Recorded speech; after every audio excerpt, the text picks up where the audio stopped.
shot this morning from the Century Plaza Hotel and Spa on Burrard Street. Welcome back, Laura. Thank you. We are fresh on the heels of the New Year 2018, and of course, we want to know what we should be drinking to ring in the new year, but budget is a concern. Of course, yes. And you know, nothing says New Year's like bubbles. So let's just go into a bubbly kind of mode here. I'm with you.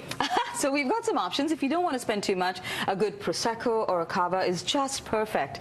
And there are many options. You know, you don't have to spend too much. Anything from about $15 to about $30, you can get a really good Prosecco or Cava. And how are they different from a champagne?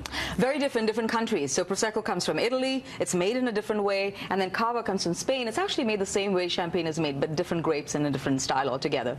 We do, however, have some champagne alternatives. And for example, I have a lovely Cremant over here. So Cremant is a sparkling wine made in France, the same way a champagne is made, just not from the region of Champagne. Hence, it cannot be called champagne. But you get a wonderful value. Like you could get this, you know, some of these Cremants for about $20, $25. All right, and could someone like me who isn't a connoisseur, could I tell the difference? You know, in a blind tasting, it's very hard to tell the difference. Okay. Though there are some that are distinctly a different style, a different grape varietal, so you can certainly tell that difference. But otherwise, it's New Year's. You're not sitting with a paper and pen taking tasting notes. You're enjoying, and yes, this gives you the same kind of pleasure. Well, I think what is a great takeaway and some information that you're giving us is the approximate price range that you should spend in order to get something that's drinkable. There is a bubble for every budget, really. Like I said, you could get a great Cava for about $12, which is absolutely fantastic. Or you could spend, the sky's the limit, really. I mean, champagnes can go up to $1,000 too. Ooh, so can you imagine? Well, hey, if you have the money, then bring in the new year. Okay, but I'm sure, have you tasted $1,000? Yes, yes. And could you tell the value in it? I could tell the bottle's value in it.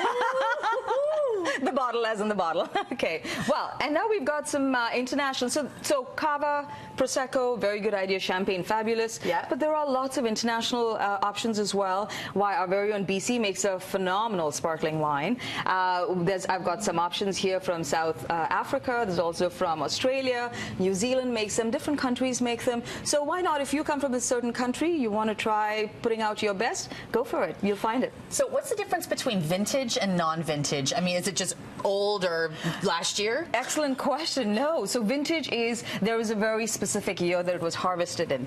And non-vintage basically is a blend of different years. So that's about it. So you get the sum of all parts. I had no idea. Yeah. And again, for champagne, again, champagne is all about this specific region that marks the world in just opulence. So you can get a non-vintage for something about, you know, about $50 right up to perhaps a couple $100. They can get some really up there. But you could also get some a vintage champagne. For example, the year you were married, if you can get that. Oh, or your so first romantic. baby. Yeah, exactly. You know, another great tip you have here before we get to some of these food pairings is a smaller bottle if it's just you or you and your husband at home. Yeah, your significant other, and you're not going out because you didn't find a babysitter. Rock those jammies, bring out a beautiful little bottle, a split just for the two of you, and enjoy your evening and the new year, rather. Yeah, that's my world. I once had nothing to drink in my house, and I had a bottle of champagne that was given to me at my wedding, and I opened it myself, and then it went bad on the counter because I couldn't drink it all. Oh, that's an option. I regret that night. Anyway, let's move on to some of these delicious food pairings. It smells so good.